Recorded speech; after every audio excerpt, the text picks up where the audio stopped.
Hello hello, bienvenue dans Et si on avançait, le podcast qui te tire vers le haut. Ici Marielle, comme d'habitude, pour t'aider à t'organiser et à aller au bout des projets qui te tiennent à cœur.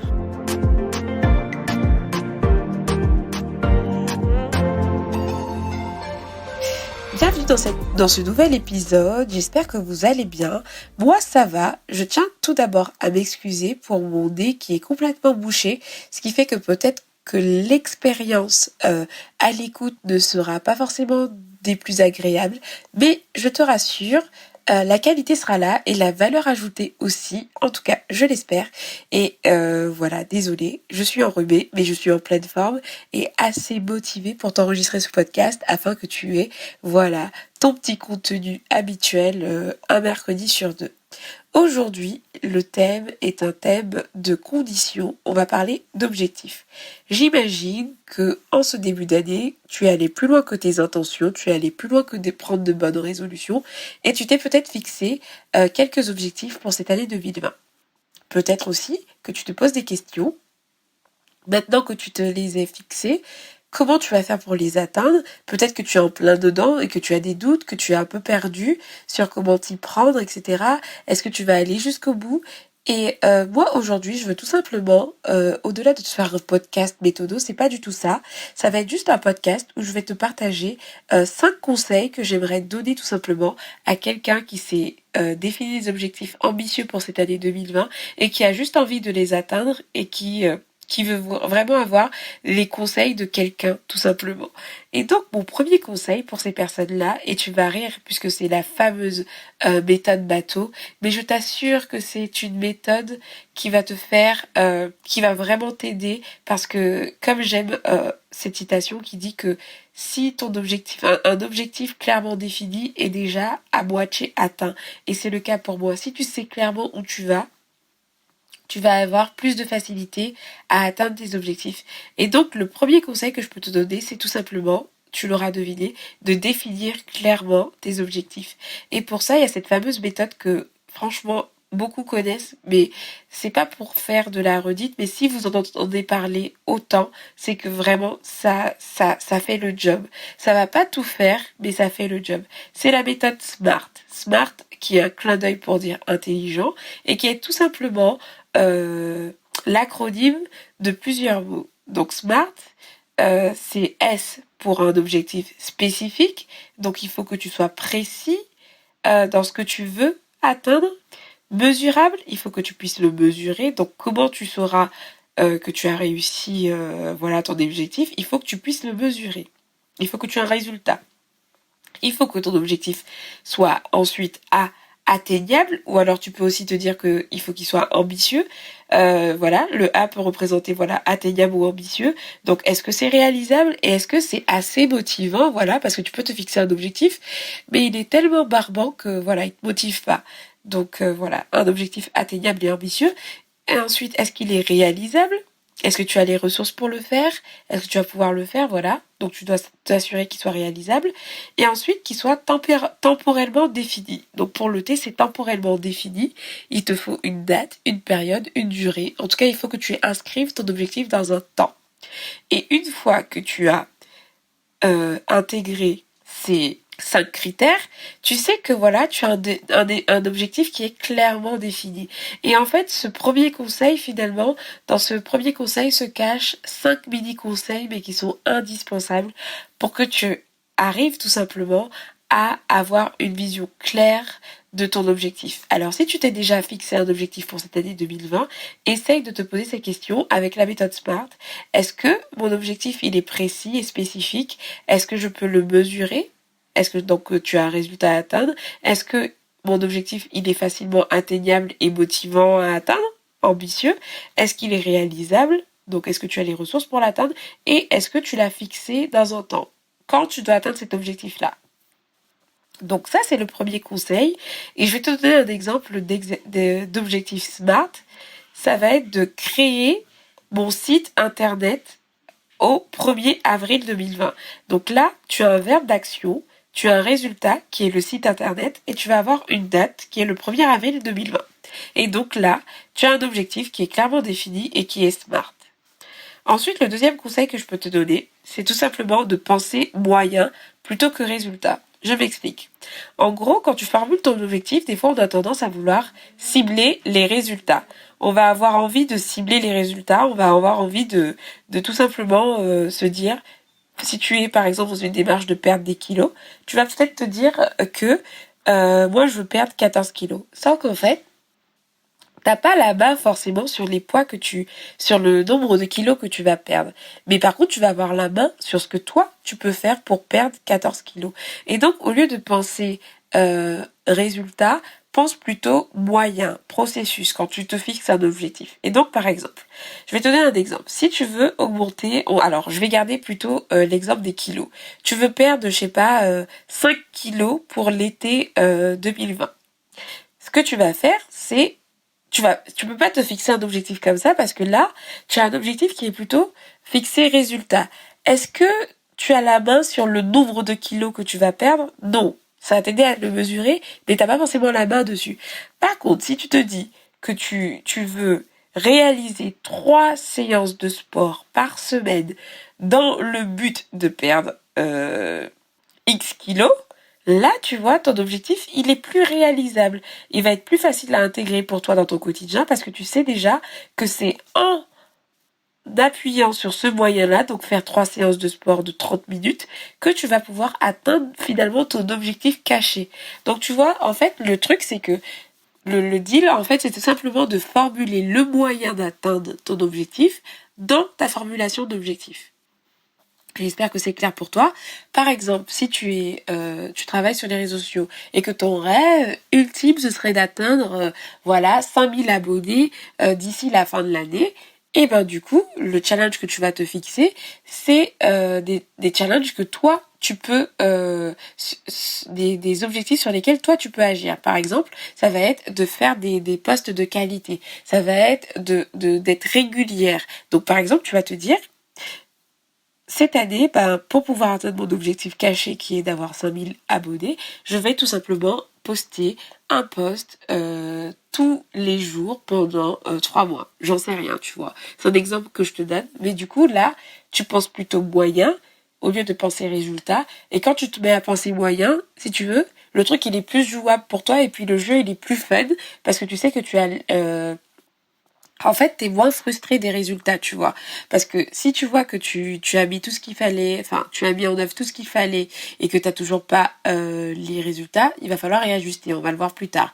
Mais du coup, tu vois, c'est moins frustrant de se dire que je vais faire ça pour y arriver, que de se dire je veux atteindre ça et puis pas savoir par quel moyen on veut l'arriver. Et c'est ce qui me permet de faire la transition avec mon troisième conseil, c'est que tu aies tout simplement un plan d'action clairement défini.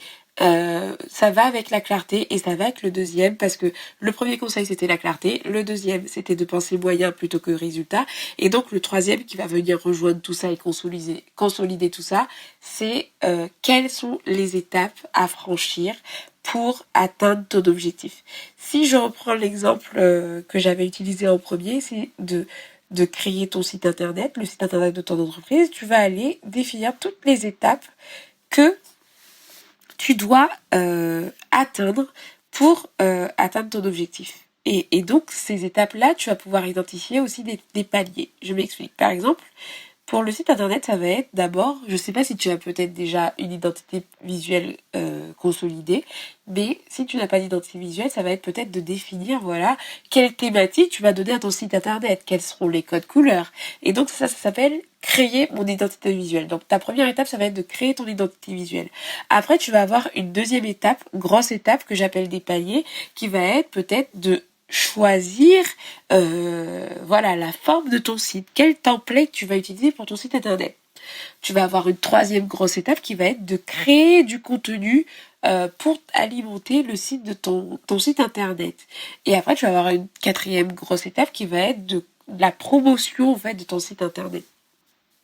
Et donc là, tu as un objectif qui est de créer ton site internet au 1er avril par exemple 2020 et du coup tu vois ça peut être un peu relou de se dire « Oh, je dois attendre le 1er avril pour vraiment être content », et ben toi, tu vas te fixer des sous-objectifs en fait par rapport à ton gros objectif et tu vas te dire tout simplement que, le premier objectif que je vais avoir, ça va être de créer mon identité visuelle, etc., etc. Et ça, ce sont des paliers. Et à chaque palier, tu te récompenses et tu te vois avancer. Et bien sûr, tu vois où je veux en venir, c'est que pour chaque palier, tu vas avoir des sous-paliers, tout ça, des sous-objectifs qui vont être des étapes que tu vas pouvoir planifier. Si je prends encore cet exemple-là, dans ton premier palier de créer ton identité visuelle, tu vas tout simplement planifier, du coup, première étape, créer un logo, faire des recherches pour un logo. Ensuite, je vais, après avoir fait des recherches pour savoir ce qui m'inspire, trouver une palette de couleurs. Ensuite, une fois que j'ai trouvé une palette de couleurs, je vais commencer à chercher un nom pour mon site internet, je sais pas. Vous voyez ce que je veux dire? Vous allez aller dans le détail, aller tellement dans le détail pour pouvoir avoir tout simplement un plan d'action que vous pouvez planifier. Parce que clairement, si vous restez au stade créer son site internet, vous n'allez pas pouvoir avancer. Tout simplement parce que vous n'allez pas savoir par quel bout prendre ce truc-là, tu vois. C'est comme une pizza. Genre, vous prenez votre objectif, c'est une pizza, et vous allez venir découper des parts de pizza qui sont plus faciles à avaler que si vous vous lancez tout simplement à manger la pizza comme ça, entièrement. Vous voyez ce que je veux dire? Et donc, du coup, là, votre objectif, il est plus facilement abordable, et ça rend les choses un peu, plus fun, plus facile à appréhender. Et donc comme je me suis un peu emballée, je vais juste faire un récap de ce conseil numéro 3.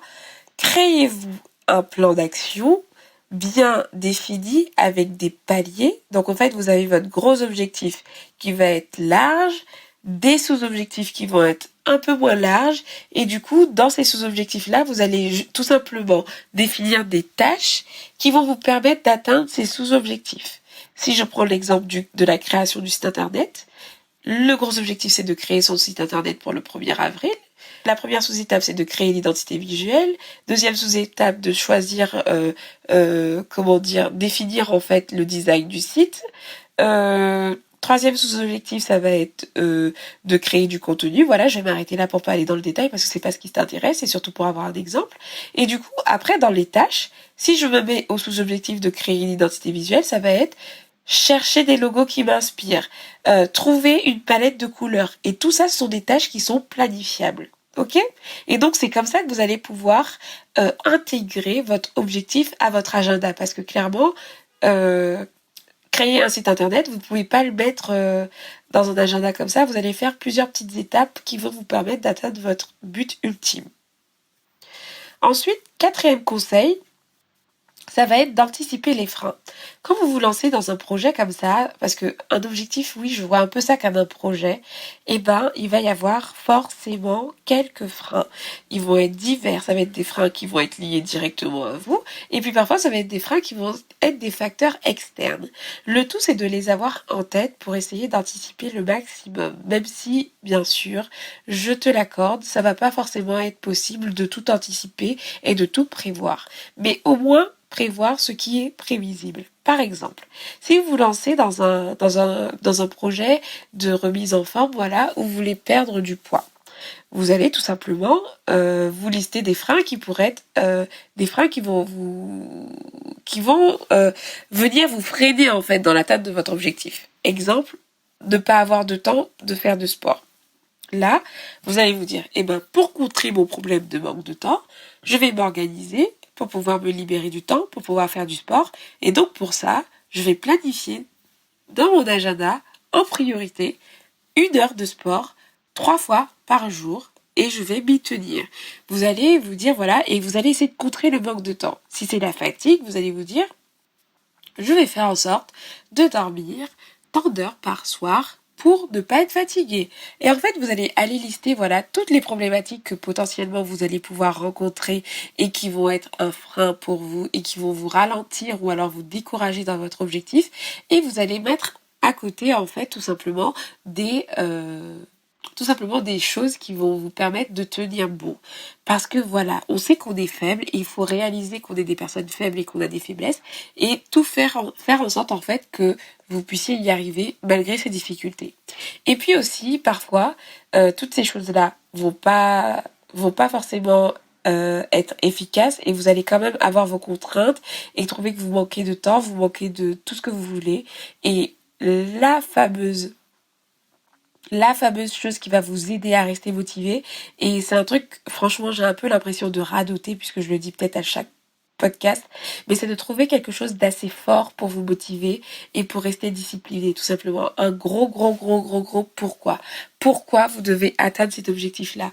Qu'est-ce qui se passe si vous n'y arrivez pas? Et vraiment, n'hésitez pas à être dans le drame complet pour que ça puisse vraiment prendre place et être assez fort dans votre cœur pour que vous puissiez vous donner les moyens d'y arriver. Vous savez, actuellement, je suis en train de créer ma boîte et il y a tellement de choses qui pourraient me motiver à arrêter. Et en fait, si j'avais pas ce gros pourquoi-là, je serais pas là à t'enregistrer un podcast tout simplement alors que je suis malade, que je suis un peu fatiguée, etc. J'avais envie de le procrastiner, j'avais envie de le mettre de côté. Et ben non, je me suis motivée à le faire parce que j'ai un pourquoi qui est vraiment plus gros, vraiment plus fort que la flemme que je peux avoir à l'heure actuelle, tu vois. Et ça m'a permis de tenir bon et de contrer tout simplement les petits vices cachés des freins qui peuvent m'empêcher d'atteindre mes objectifs. Et donc c'est ça, définis vraiment au début de ton projet le gros pourquoi qui va te permettre de tenir. C'est un truc qu'on radote, que tu vas entendre partout, mais c'est parce que c'est vrai ce qu'on te radote partout. Généralement quand il y a un truc qui est dit partout, parfois, il faut creuser parce que ça fait pas tout, mais c'est que vraiment, si on te dit ça, si on te conseille ça, c'est parce que c'est un truc important. Ok? Donc, anticipe les freins. Et puis, 5e conseil que je pourrais te donner, c'est de tout simplement transformer tes objectifs en habitudes. Ça va être un peu en lien avec le 4e conseil parce que des fois, tu as des coups de mou. Mais si tu as transformé tes objectifs en habitudes, tu peux les choses sont censées rouler. Je m'explique. Par exemple, si tu te mets comme moi pour objectif de créer ta boîte. Moi, je me suis mis en routine de travailler au moins 1 heure par jour dans la création de ma société. Et donc, si tous les jours je prends l'habitude d'avoir 1 heure pour travailler sur ma boîte, je suis sûre qu'au bout d'un moment, je vais atteindre mon objectif. Tu vois ce que je veux dire? C'est pareil, il va rejoindre aussi le conseil que je donnais dans le sens où découper en plusieurs sous-étapes. Si tu te donnes pour objectif de perdre du poids, etc., et ben, si tu te mets pour habitude de faire du sport tous les jours, et ben, tu vas te donner un moyen d'atteindre tes objectifs. Tu vois ce que je veux dire? Et donc, le 5e conseil donc que je voulais te donner tout simplement, c'est de transformer tes objectifs en habitudes pour pouvoir avancer plus facilement et donc anticiper les freins. Donc je vais faire un récap des conseils que je viens de te donner. Si tu te lances un objectif pour 2020, si tu as des objectifs pour 2020, et j'espère que tu en as pour te challenger dans ta vie au quotidien et tout simplement être sûr de garder le cap, et ben définis clairement tes objectifs grâce à la méthode SMART. Définis bien, voilà, le côté qu'il soit spécifique, qu'il soit mesurable, qu'il soit atteignable et ambitieux, réalisable et temporellement défini. 2e conseil, pense moyen plutôt que résultat, et donc tu vas te fixer un objectif de moyen plutôt que de résultat, et donc pour ça j'ai donné l'exemple. Tout simplement, tu vas te fixer un objectif sur ce que tu as, ce sur 1, 2, 3, pardon, ce sur quoi tu as la main, et pas le résultat en lui-même, donc ça évite les frustrations, etc. 3e conseil, de définir un plan d'action assez détaillé pour que tu puisses pouvoir planifier tes tâches dans ton agenda. Anticipe les freins en listant en fait tous les freins que tu pourrais rencontrer et en mettant en face les moyens que tu pourras mettre en œuvre pour pouvoir pour que ça ne te freine pas, et puis aussi définir ce qui te motive profondément pour que tu puisses être motivé et te motiver et te bouger même si t'as pas envie, en fait, tout simplement dans les périodes de fatigue, de coups de mou. Et 5e conseil, c'est de transformer tes objectifs en habitudes. Et donc, faire une sorte de routine, de sorte à ce que tous les jours, tu te donnes pour habitude d'avancer vers tes objectifs, tu vois.